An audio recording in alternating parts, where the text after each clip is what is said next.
जी IAS 8 international accounting standard 8, इसके अंदर होता है हमारे पास्ट ईयर एरर, पिछले सालों के एरर, पॉलिसी चेंज और estimate change.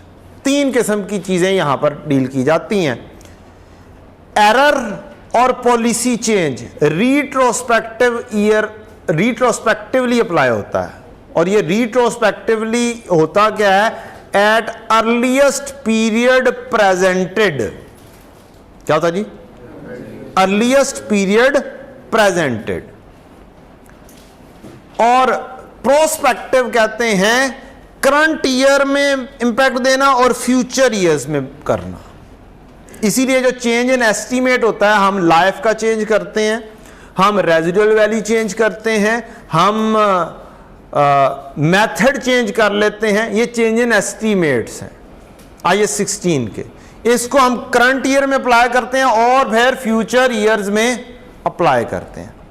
This is the reason आपने एक प्रॉपर्टी प्लांट एंड इक्विपमेंट में एक सवाल हैं। एक है पियानो लिमिटेड के नाम से, एक है टसूकी लिमिटेड के नाम से। ये 2 हैं जिनमें चेंज इन एस्टीमेट भी साथ साथ हो रहा है रिवैल्यूएशन के। तो रिवैल्यूएशन अप्लाई करनी है, वो रिवैल्यूएशन कहता हूं, चेंज इन एस्टीमेट अप्लाई करना है करंट ईयर पर, तो करंट ईयर के स्टार्ट से अप्लाई होता है, क्योंकि क्या है? प्रोस्पेक्टिव एप्लीकेशन है, current year and future years. तो करंट ईयर के स्टार्ट से अप्लाई होना होता है चेंज इन एस्टीमेट। अब आती है बात एरर की, अर्लीस्ट पीरियड प्रेजेंटेड। ठीक, और हमें अक्सर औकात मुश्किलात पेश आती हैं, तो उसका हल ये एक छोटी सी टेबल है, रट्टा है लेकिन टेबल है। स्टेटमेंट ऑफ फाइनेंशियल पोजीशन के एक्सट्रैक्ट्स एक बनवाए जा सकते हैं आपसे, एक स्टेटमेंट ऑफ कंप्रीहेंसिव इनकम के एक्सट्रैक्ट्स बनाए जा सकते हैं, फाइनेंशियल पोजीशन और कंप्रीहेंसिव इनकम। पॉलिसी चेंज, सबसे पहले कौन सी बात करेंगे? Policy change. पॉलिसी चेंज होगी तो इसका मतलब है एक पॉलिसी पहले थी से आप first in first out method follow करते थे, आप क्या कर रहे हैं? एफ को कर रहे हैं। पहले आप कॉस्ट मॉडल इन्वेस्टमेंट प्रॉपर्टी का लगाते थे, आप किस मॉडल पे शिफ्ट हो गए? फेयर वैल्यू मॉडल पे शिफ्ट हो गए। ये है पॉलिसी चेंज। ये क्या है? Policy change. एक बंदा है नई बिल्डिंग बना रहा है, उसके लिए लोन ले लिया उसने, क्या कर लिया? अब उसने IAS 23 अप्लाई करना है। क्या ये पॉलिसी चेंज होगी या नहीं होगी? ये पॉलिसी चेंज नहीं होगी। फर्स्ट टाइम एप्लीकेशन हो रही हो उसको पॉलिसी चेंज नहीं बोलते, वो जस्ट फर्स्ट टाइम की एप्लीकेशन है। डन? अच्छा, अब मैंने इन्वेस्टमेंट प्रॉपर्टी की कॉस्ट मॉडल से शिफ्ट करना है किस पर? फेयर वैल्यू मॉडल पर। तो इसका मतलब है मुझे देखना है अर्लीस्ट पीरियड प्रेजेंटेड पे जाऊंगा, पिछले 2-3 साल पीछे जाऊंगा, जितने पीछे जा सकता हूं, और जाकर मैं क्या कहूंगा? मैं कहूंगा कि क्या इंपैक्ट आ रहा है मेरा। और प्रेजेंट अब क्या करना है? प्रेजेंट आपने स्टेटमेंट ऑफ फाइनेंशियल पोजीशन के एक्सट्रैक्ट्स में रूटीन में आपको 2 साल प्रेजेंट करते हैं, करंट ईयर और लास्ट ईयर 2 साल प्रेजेंट होते हैं। ऐसे ही है ना, चाहे सोकी हो चाहे स्टेटमेंट ऑफ फाइनेंशियल पोजीशन हो, 1 साल प्रेजेंट पिछला देना होता है कंपैरेटिव। यहां पर उससे भी 1 साल पीछे देना है। क्या है? पॉलिसी चेंज में क्या करना है? 1 साल मजीद पीछे जाना है। किस में? स्टेटमेंट ऑफ फाइनेंशियल पोजीशन में। स्टेटमेंट ऑफ कंप्रीहेंसिव इनकम में नहीं जाना। डन? अगली चीज, एरर करेक्शन हो। बैलेंस शीट तो प्रेजेंट कर रहे होगे ना, बैलेंस शीट तो बनानी है ना, चाहे पिछले सालों में एरर आए हैं। बैलेंस शीट तो करंट ईयर की तो प्रेजेंट होनी है, लास्ट ईयर की भी होनी है। एक और पिछले साल की भी प्रेजेंट करेंगे स्टेटमेंट ऑफ फाइनेंशियल पोजीशन। ये किसकी बात हो रही है? स्टेटमेंट ऑफ फाइनेंशियल पोजीशन और स्टेटमेंट ऑफ कंप्रीहेंसिव इनकम की। तो it means, is there any difference in policy change and error? कोई डिफरेंस नहीं, कोई डिफरेंस नहीं है। डिफरेंस आता है नोट के अंदर। क्या आता है? Notes to the financial statements में। पॉलिसी चेंज हो, notes to the financial statement में इंपैक्ट आएगा। अगर पॉलिसी चेंज होगी तो पॉलिसी चेंज बिल्कुल जैसे बैलेंस शीट बनाई है वैसे ही प्रेजेंट करेंगे। करंट ईयर भी, लास्ट ईयर भी, उससे पिछला साल भी। किसमें? स्टेटमेंट ऑफ फाइनेंशियल पोजीशन का नोट होगा पॉलिसी चेंज में। सौकी की का इफेक्ट बताना है तो सौकी में ये तो प्रेजेंट करना ही नहीं है, बस करंट ईयर और लास्ट ईयर। पिछले सालों के एरर की जब बात आए तो इफेक्ट बताना है हमने। क्या बताना है? इफेक्ट। प्रायर ईयर एरर अगर आ जाएगा तो एरर करेक्शन नोट बना रहे हो तो। अब बच्चों मसला यह है कि क्या करंट ईयर में एरर रहा है? करंट ईयर में एरर रहा ही नहीं है, तो फिर इफेक्ट भी है ही नहीं, इफेक्ट भी नहीं है। दिस इज द रीजन कि हम यहां पर करंट ईयर का इंपैक्ट नहीं लेते हैं, चाहे हमारी फाइनेंशियल पोजीशन का एरिया हो, चाहे कंप्रीहेंसिव इनकम का एरिया हो। डन? तो फिर पीछे क्या रह जाएगा? बैलेंस शीट में लास्ट ईयर और उससे पिछला साल एरर करेक्शन नोट में, और एरर करेक्शन नोट में सौकी का सिर्फ लास्ट ईयर का एरिया रह जाएगा। इफेक्ट सिर्फ लास्ट ईयर का बताना है। क्या करना है? इफेक्ट सिर्फ लास्ट ईयर का बताना है एंड नथिंग एल्स। डन?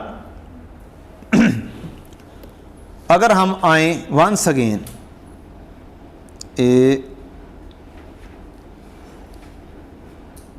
एक अदद स्टैंडर्ड है हमारा IAS 1, पता नहीं किधर दिया होगा IAS 1।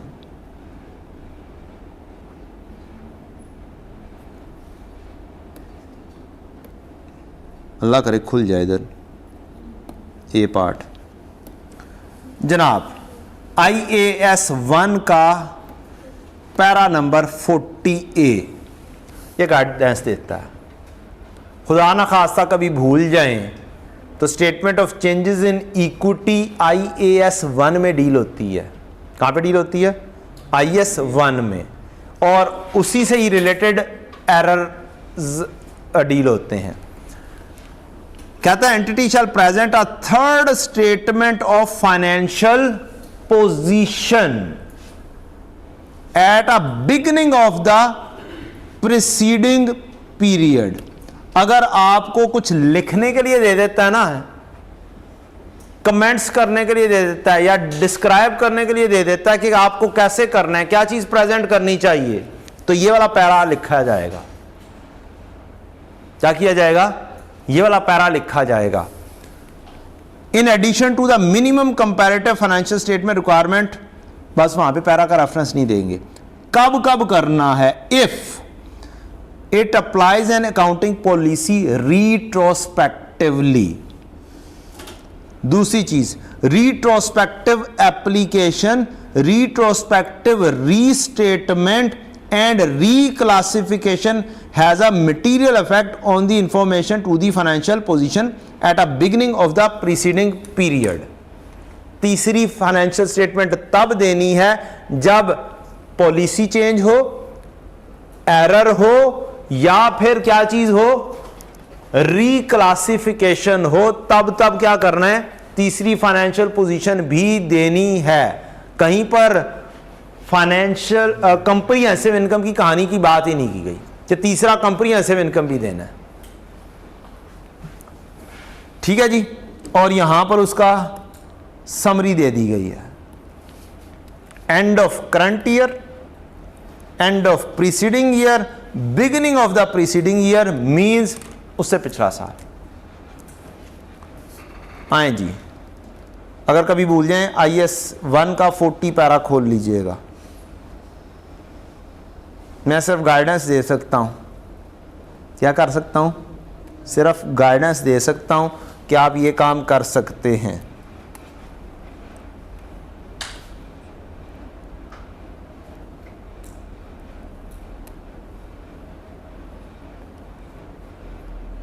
यहीं पे थे ना हम,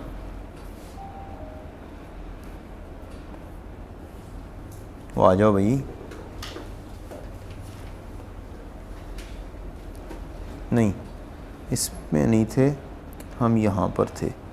यस, अच्छा जी, अब हम बात करते हैं कि क्वेश्चन कैसे सॉल्व किया जाएगा, क्या होगा क्या नहीं होगा।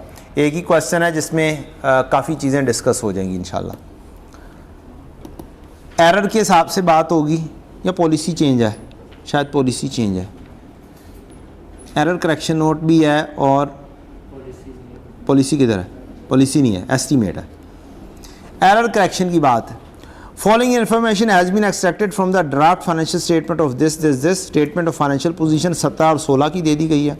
प्रॉपर्टी प्लांट एंड इक्विपमेंट की वैल्यू है, रिटेन्ड अर्निंग की वैल्यू है, प्रॉफिट फॉर द ईयर की वैल्यूज़ हैं। Following matters are under consideration. It was identified that ML had incorrectly charged इतने रुपए as maintenance expense incurred on installation of the plant. The plant was available for use on 1st July 14 and had been depreciated on straight line over a useful life of 4 years. हमने क्या कर दिया 2014 में? Expense कर दिया। अब इस question को डील करने का तरीकाकार ये है, आप रेक्टिफाइंग एंट्रीज बनाएंगे। क्या करेंगे?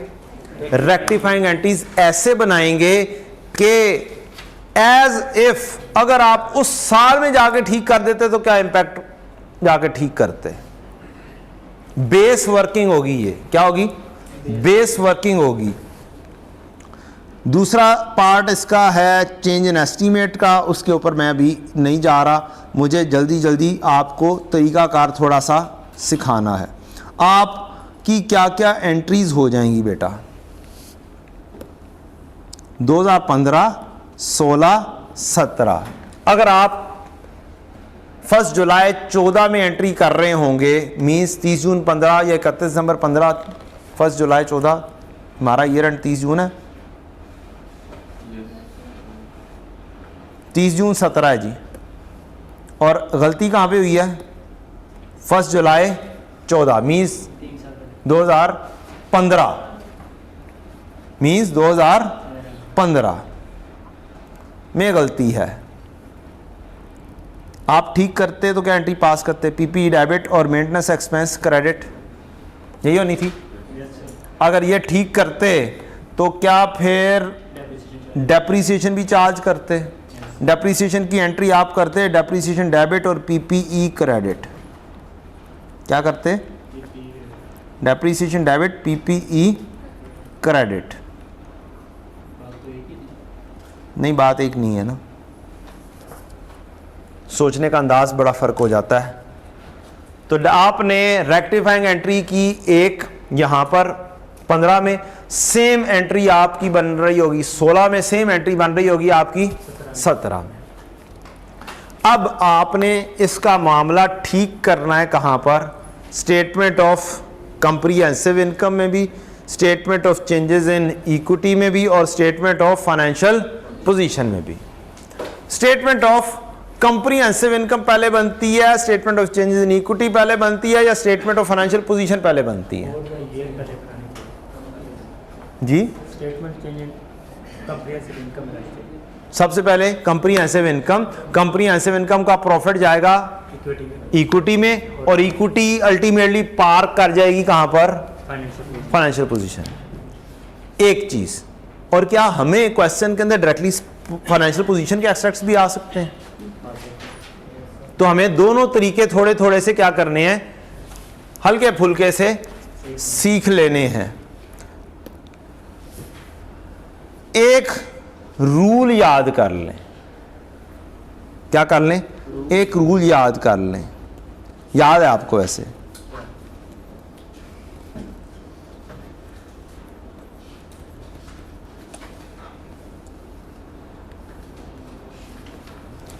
नेचर अगर डेबिट हो तो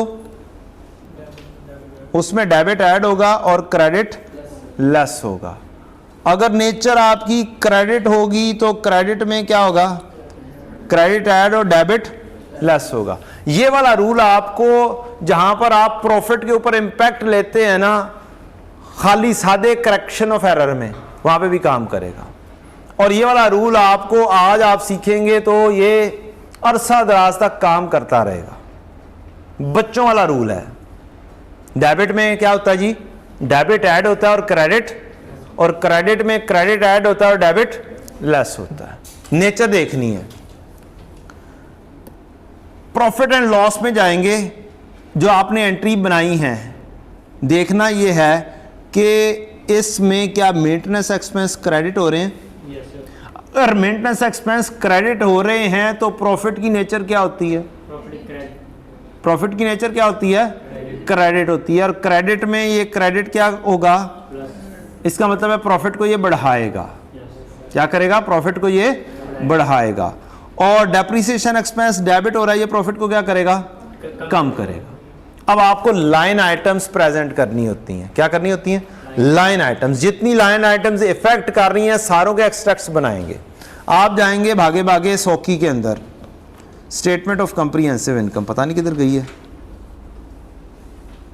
ये बैलेंस शीट आ गई, ये आ गई statement of comprehensive income.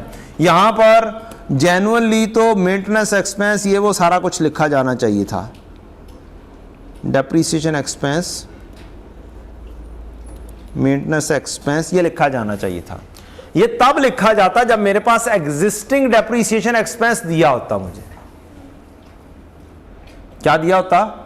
Existing depreciation expense दिया होता तो मैं उसके अंदर इंपैक्ट ठीक कर लेता। अब मुझे एग्जिस्टिंग डेप्रिसिएशन एक्सपेंस भी नहीं दिया हुआ, एग्जिस्टिंग मेंटेनेंस एक्सपेंस भी नहीं दिया हुआ, जिसकी वजह से मैं इसका इंपैक्ट ठीक नहीं कर सकता। तो लिहाजा ये वाली दो लाइन आइटम्स इस वजह से प्रेजेंट नहीं हो रही। प्रॉफिट दिया हुआ है, आप सबसे पहले देखेंगे जो एग्जिस्टिंग प्रॉफिट दिया हुआ है आप वो लिख लेंगे। 65 एंड 85 किधर दिया है? ये दिया हुआ है, ओरिजिनल ये लिख लिया। अब देखना ये है मुझे बनाने कौन कौन से साल हैं। स्टेटमेंट ऑफ कॉम्प्रिहेंसिव इनकम में मुझे 17 बनाना है और 16 बनाना है। 16 पिछले साल में प्रेजेंट हो चुका हुआ है, इस वजह से जब चेंज हो रहा है तो यहां पे क्या लिखा जाएगा? रीस्टेटेड लिखा जाएगा। एक जो चीज पहले से प्रेजेंटेड हुई है दोबारा से चेंज करके लिख रहे हैं तो उसके साथ क्या लिखा जाएगा? रीस्टेटेड लिखा जाएगा। अब सादा सा काम 2016 का काम करना है। 2016 की एंट्री के पास भागोगे, सिर्फ 2016 की एंट्री ये देखोगे, इसमें डेप्रिसिएशन डेबिट होने से प्रॉफिट क्या हो रहा है?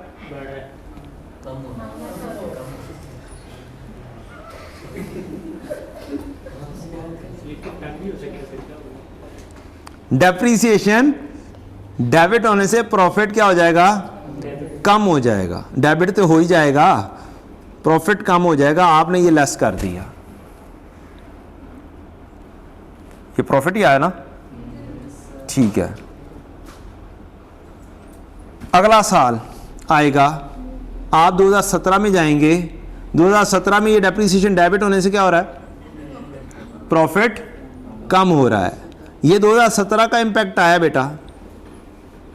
और 2017 में एक और एंट्री भी है चेंज इन एस्टीमेट की बेसिस पे। चेंज इन एस्टीमेट की बेसिस पर ये एंट्री है, दूसरी एंट्री वो आ रही है जो मैंने अभी डिस्कस नहीं किया। मेरा मकसद समझाना है आपको। आप एंट्री बना लेंगे, डेप्रिसिएशन एक्सपेंस क्या हुआ है? क्रेडिट। और क्रेडिट में क्रेडिट क्या होता है? प्रॉफिट की नेचर क्या है? तो क्रेडिट में क्रेडिट क्या हो जाएगा? ऐड हो जाएगा। और आराम से आप चुप करके यहां पर लिख देंगे ये प्लस कर दिया आपने, ये आपका प्रॉफिट एंड लॉस हो गया। अगर तो प्रॉफिट एंड लॉस बनाने का कहा हुआ है तो ठीक, अगर नहीं कहा हुआ, सिर्फ statement of changes in equity बनाने का कहा हुआ है, तो यही चीज सेम काम यहां पर आप बैठे कर रहे होंगे। 2017 वाला काम यहां पे आप 65 लिखेंगे, इसमें 9.19 ऐड करेंगे और प्लस माइनस करेंगे और 5.45 ऐड करेंगे, और 2016 में 85 में 9.19 यहां पे लेस कर रहे होंगे, अगर आपको स्टेटमेंट ऑफ कॉम्प्रिहेंसिव इनकम नहीं दी हुई बनाने के लिए। अच्छा जी, अगली चीज, मेरे साल कौन कौन से हैं बेटा? 17, 16 और करंट ईयर कौन सा है? वर्किंग कितने गई? ये मेरा बेटा करंट ईयर है, ये मेरा लास्ट ईयर है, और इससे पिछले जितने साल हों, 1 हो 2 हो 3 हो, उन सब के इंपैक्ट इकट्ठे करने, उन सब के इंपैक्ट इकट्ठे करने हैं और चेंजेस इन इक्विटी के अंदर प्रेजेंट करने हैं effect of correction of prior period error. ये इसी जगह पर इफेक्ट ऑफ पॉलिसी चेंज लिखा जाता है, उसमें भी रूल यही है, करंट ईयर और उससे पिछला साल को छोड़ के उससे पिछले साल जितने भी हैं उनका इंपैक्ट इक्विटी के ऊपर, जो रिटेन्ड अर्निंग के ऊपर इंपैक्ट आ रहा है, वो यहां पर प्रेजेंट होगा। अब ये 28 कैसे आया है? वर्किंग वही वाली है हमारी। आप यहां पर आएंगे और कहेंगे जनाब मेरा मेंटेनेंस एक्सपेंस क्या हो रहा है? क्रेडिट हो रहा है, और डेप्रिसिएशन एक्सपेंस क्या हो रहा है? डेबिट हो रहा है। आप यहां पर जाके अपनी statement of changes in equity में, किधर गई? ऊपर है ये, यहां पर आएंगे 36.75 था जमा 9.19, नहीं -9.19, ये प्लस ये माइनस। रीजन, रिटेन्ड अर्निंग की नेचर क्या है? क्रेडिट, और क्रेडिट में क्रेडिट क्या होता है? ऐड, और डेबिट क्या होता है? लेस होता है। ये क्रेडिट हो गया और ये डेबिट हो गया। This is how you will present your statement of changes in equity, और इसका इफेक्ट लिया जाएगा। अगली बात, स्टेटमेंट ऑफ फाइनेंशियल पोजीशन, सबसे टेक्निकल चीज। स्टेटमेंट ऑफ फाइनेंशियल पोजीशन हम उतनी देर बातें कर लेते हैं जितनी देर में वो भाई आके ठीक करते हैं। तो स्टेटमेंट ऑफ फाइनेंशियल पोजीशन में क्या होता है? कैमरे को जरा सा इधर मोड़ दें जी, आप आके ऑन करें, मैं उतनी देर बाद यहां पे कर देता हूं। स्टेटमेंट ऑफ फाइनेंशियल पोजीशन में अगर आपका एक पीपीई है, पीपीई डेबिट कैश क्रेडिट 100 रुपया, सीडी कितना आएगा? 100, बीडी कितना होगा? 100, PPE debit cash credit 200, CD कितना आएगा? 300, बीडी क्या होगा? 300, सीडी 300। अगर मैं इसमें यहां पर एक चीज ठीक करता हूं कि ये गलत थी, 50 रुपए, क्या ये 50 रुपए से बढ़ेगा? ये 50 रुपए से यहां से ये भी बढ़ेगा, ये यहां पे भी बढ़ेगा, यहां पे भी बढ़ेगा। तो इसका मतलब क्या है? क्यूमुलेटिव इंपैक्ट होता है स्टेटमेंट ऑफ फाइनेंशियल पोजीशन में। अगर आप वर्किंग कर रहे होंगे 2015, 2016, 2017, तो कोई इंपैक्ट अगर 15 का आया है, ऐड हुआ है, तो ये यहां पर भी ऐड होगा, ये यहां पर भी ऐड होगा। अगर कोई 16 में इंपैक्ट आया है तो ये यहां पे भी लेस होगा, उससे अगले साल भी लेस होगा। डन। तो ये है लॉजिक हमारी स्टेटमेंट ऑफ फाइनेंशियल पोजीशन करने की। आप हेड्स देखेंगे और उन हेड्स की बेसिस के ऊपर इंपैक्ट क्यूमुलेटिव ले लेंगे।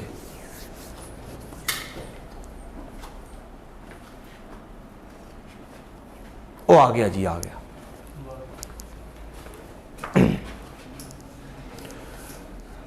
ये नजर आ रहा है ना भैया? हेलो, हुन नजर आ रहा है? ए जाके जरा वेखना जरा छेती छेती।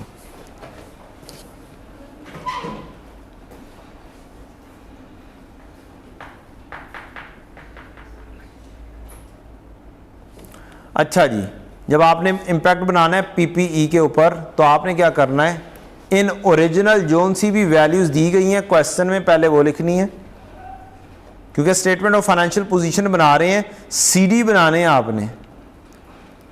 क्वेश्चन कितने गया? ये है, ये प्रॉपर्टी प्लांट इक्विपमेंट 700 और 612 नजर आ रहा है। क्या आ रहा है जी? 700 और 612 नजर आ रहा है, और इससे पिछले साल का भी कहीं ना कहीं पे दिया होगा, नीचे कहीं पे जाके ना लिखा होगा। तो आपने ये 700, 612 और ये 650 कहीं पे इंफॉर्मेशन में अवेलेबल होगा, ये ओरिजिनल लिख देना है, और फिर गलतियों को देखना है जो आपने करेक्शंस की हैं। ये करेक्टिंग एंट्री है। पीपी क्या हो रहा है जी बच्चों, बताओ? डेबिट हो रहा है, डेबिट में डेबिट ऐड होता है, और यहाँ पे पीपी क्या हो रहा है, और डेबिट में से क्रेडिट क्या होता है, लेस होता है। तो इसका मतलब है ये आप प्लस कर देंगे, ये आप माइनस कर देंगे जब आप पीपीई को डील कर रहे होंगे। आप जाएंगे, ये वाला इंपैक्ट कौन से साल का? 15 का। यही इंपैक्ट 15 का यहाँ पे जाएगा, यही इंपैक्ट 15 का यहाँ पर जाएगा, तीनों सालों में। फिर आप जाएंगे 16 के अंदर जाकर देखेंगे 16 में क्या इंपैक्ट आया। पीपी क्या हो रहा है, क्रेडिट हो रहा है। डेबिट में क्रेडिट क्या होता है, लेस होता है। आप जाएंगे और इंपैक्ट जाकर 16 के अंदर इंपैक्ट ये लेस करेंगे, तो फिर यही इंपैक्ट कहाँ पे जाएगा, 17 में भी जाएगा। फिर आप 18 में जाएंगे, 17 में, सॉरी 17 में पीपी क्या हो रहा है, क्रेडिट हो रहा है। डेबिट में क्रेडिट क्या होता है, लेस होता है, और 17 का इंपैक्ट आप यहां पर लिख देंगे, सिर्फ 17 में। And this is how you will proceed with respect to your statement of financial position. 5.45 change in estimate का है, जो कि अलग से एंट्री आ रही है। इसी तरह से जो रिटेन्ड अर्निंग है उसमें सारी प्रॉफिट एंड लॉस की आइटम्स लेकर चलेंगे, कभी प्लस हो रही होगी, कोई माइनस हो रही होगी। यह तरीकाकार है आपका, चाहे आपकी पॉलिसी चेंज हो, चाहे आपका एरर चेंज हो। क्या चीज बनाने की, फाइनेंशियल पोजीशन और statement of changes in equity और एसओसीआई। जब एरर करेक्शन नोट की बात आएगी तब कहानी थोड़ी सी क्या है, फर्क है। एरर करेक्शन नोट में इफेक्ट बताना होता है। क्या करना होता है, इफेक्ट। अगर एरर होगा तो current year statement of comprehensive income में और स्टेटमेंट ऑफ फाइनेंशियल पोजीशन में नहीं आना, नोट के अंदर करंट ईयर नहीं आना। तो फिर इसका मतलब है क्या क्या कुछ आएगा, 2017 नहीं आया ना फाइनेंशियल पोजीशन में, ना ही कॉम्प्रिहेंसिव इनकम में।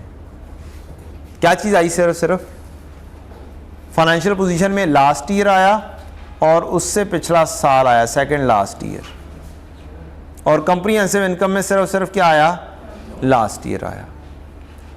अब इसका इंपैक्ट कैसे देना है, इसका इंपैक्ट सो सिंपल है, जो आपने वर्किंग बनाई है ना बेटा फाइनेंशियल पोजीशन में, अगर वही वर्किंग सिर्फ और सिर्फ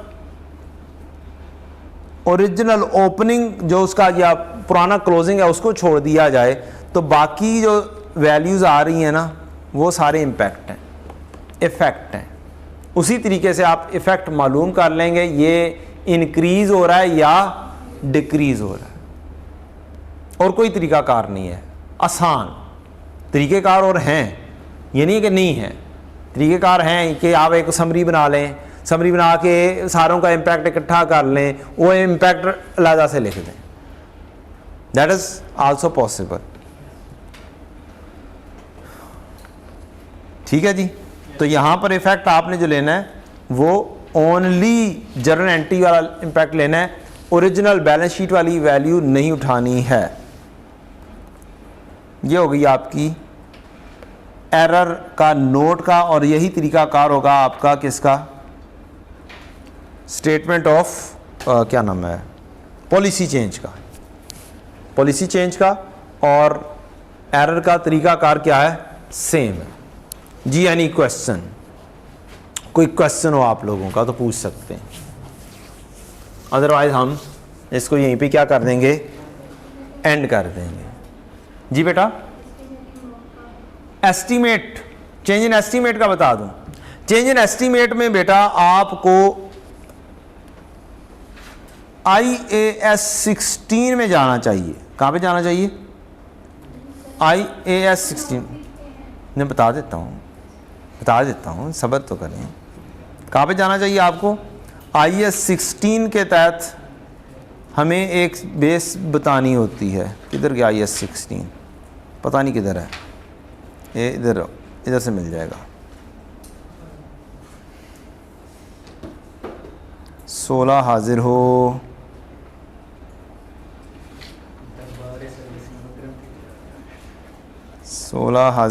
ये 16 हाजिर हो गया जी। 16 के डिस्क्लोजर में चले जाएं, क्या चले जाएं जी, 16 के डिस्क्लोजर में चले जाएं। 16 के डिस्क्लोजर में वो कहता है, प्यारा सा स्टैंडर्ड हमारा, कि आपको दो चीज़ों के इम्पैक्ट देने हैं।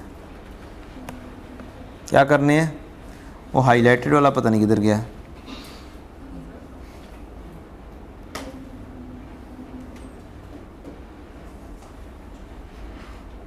हाईलाइटेड वाला होता तो जल्दी चीज़ मिल जाती ना, हैं। ये इम्पैक्ट होता है हाईलाइटेड, और पेपर में बैठ के भी फिर चीज़ तो मिलनी नहीं है, हाईलाइटेड नहीं होगा तो, इसीलिए लेके नहीं जाते हम। लेकिन अगर हमने पढ़ा हो तो फिर क्या होगा, वो फिर वो दस्ती चीज़ मिलेगी, जौन सी चीज़ आपको चाहिए।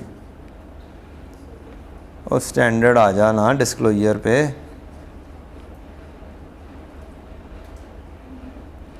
करंट ईयर एंड, ये लें जी, ये है चेंज इन एस्टीमेट।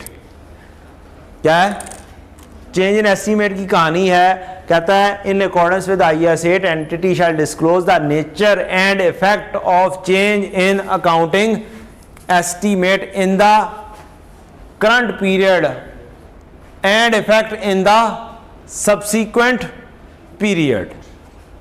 तो इम्पैक्ट कैसे लेना है आपने, इम्पैक्ट आपने करंट ईयर का और फ्यूचर ईयर का बताना है चेंज इन एस्टीमेट की सूरत में। किस किस का, करंट ईयर का और फ्यूचर ईयर्स का। तो बेटा अगर हम डेप्रीसिएशन मालूम कर रहे हैं, ऐसे पहले चल रहा था स्ट्रेट लाइन, बाद में हो गया WDV या रेड्यूसिंग बैलेंस मेथड।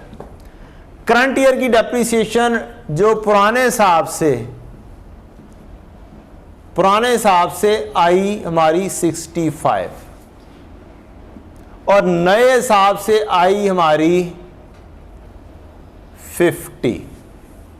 ये बताएं मेरी डेप्रीसिएशन कम हुई या ज़्यादा हुई। ये न्यू है, ये ओल्ड पैटर्न है, ओल्ड के हिसाब से मेरी डेप्रीसिएशन क्या हुई, कम हुई।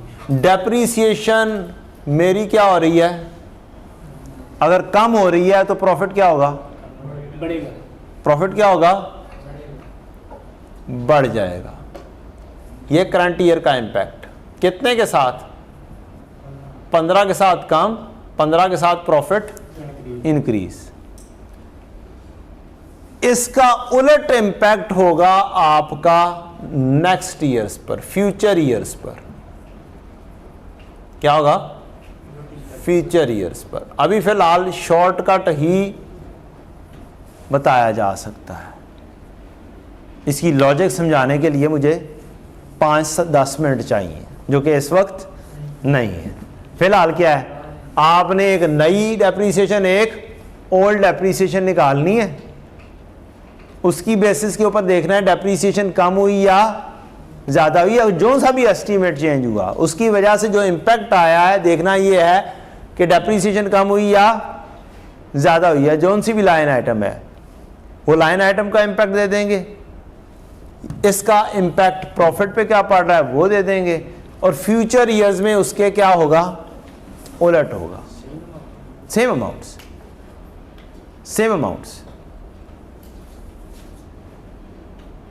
ठीक, एक टाइमलाइन बनाना, बैठ के कोई अमाउंट अज्यूम करना, फिर उसकी बेसिस के ऊपर एस्टीमेट चेंज करना, एस्टीमेट चेंज करके दोनों का हिसाब किताब बनाना और चेक करना फ्यूचर ईयर पे इम्पैक्ट आएगा। चलें जी, हमारा ये IAS 8 क्या हो गया? खत्म। नेक्स्ट कौन सा स्टैंडर्ड है जी बेटा जी? डिस्क्लोजर की बात हो रही है बेटा। क्या बात हो रही है? डिस्क्लोजर। डिस्क्लोज क्या करना है? आपने डिस्क्लोज करना है इफेक्ट करंट ईयर पे क्या पड़ रहा है और फ्यूचर ईयर्स पे क्या पड़ रहा है। It's a change in estimate disclosure, nothing else. मैं वैसे जो बात कर रहा हूं, अगर हमने ये फर्क चेंज किस लिए करते हैं कि अगर हमारा प्रॉफिट पहले कम आ रहा है, इकोनॉमिक बेनिफिट का फर्क आता है। एक जैसा इकोनॉमिक बेनिफिट हो रहा है, आपका इकोनॉमिक बेनिफिट कम हो रहा है, क्या हो रहा है क्या नहीं हो रहा, डेप्रिसिएशन मेथड इस वजह से चेंज करते हैं। रिड्यूसिंग बैलेंस मेथड में क्या होती है? डेप्रिसिएशन आहिस्ता आहिस्ता कम होती रहती है। स्ट्रेट लाइन में क्या रहती है? तो आप सोचते हैं कि यार मेरा इस एसेट से इकोनॉमिक बेनिफिट सेम चलता चला आ रहा है। Let's move forward. Earning per share.